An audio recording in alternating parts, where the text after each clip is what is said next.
people would start saying, look, we're going to come, but you've got to cook Vietnamese food only, because that's the best bit. I wake up every morning and have a cup of tea.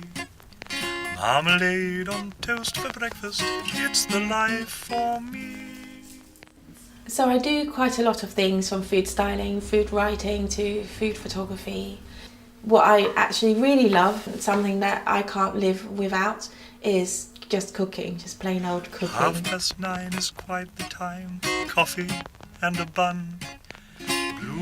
My memories are mainly of my grandmother making bún bò Huế in the mornings, and every day we would have a small bowl, and every day she would give us the best, my favourite thing, which was a chicken heart. And I just remember the smell of her, and the smell of lemongrass, and all the noodles and all the steam, and just delicious food. 5-course spread with quail's eggs, and I simply must have you.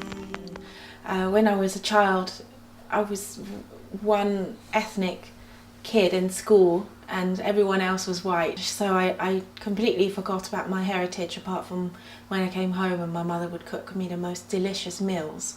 And when I grew up, I always carried these meals with me and shared it with my friends, and then I decided to cook more Vietnamese food and shared it with other people and started to write recipes. Then I realised that my heritage was completely important to me, but the only part of my roots up towards Vietnam is with food, and I talk about food all the time in my career because of my heritage. 'Cause I got a hunch, girl, that you're hungry too. I started a supper club because I was making dinner parties every week in my new flat that I got 10 years ago.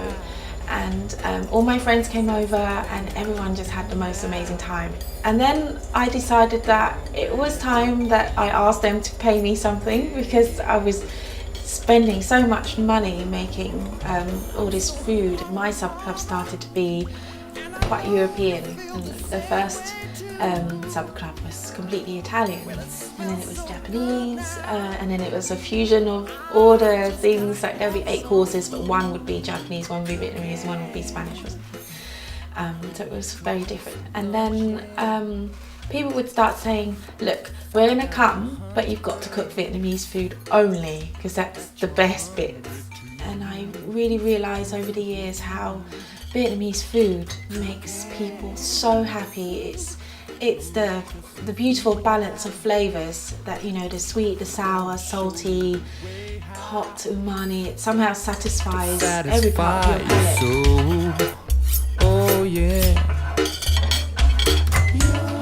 I've had many great memories doing supper club. Ones where I did singles supper club, so everyone was single, and they would come. I would have the equal ratio of men and women, and they would come and swap seats, and it would be kind of like speed dating. And actually nobody ate anything, but we had a really good time. One very memorable supper club I did was, I happened to have met all of Michael Bublé's band. And a lot of them came to my house, and they all played like drums and my piano and guitar, and people were singing, and it was just like one of the best nights in our lives.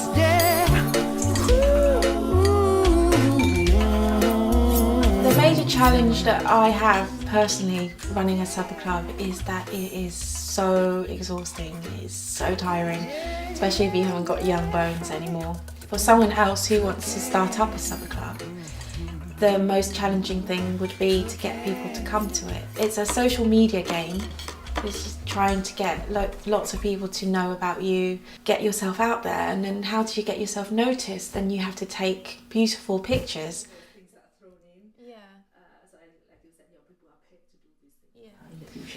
I would love to work in Vietnam in the future. I've always loved to, but I'm not sure what I can do. I'd love to take my food photography work there, and I would love to always go there and do research and bring it back here for my own food writing. It's really important.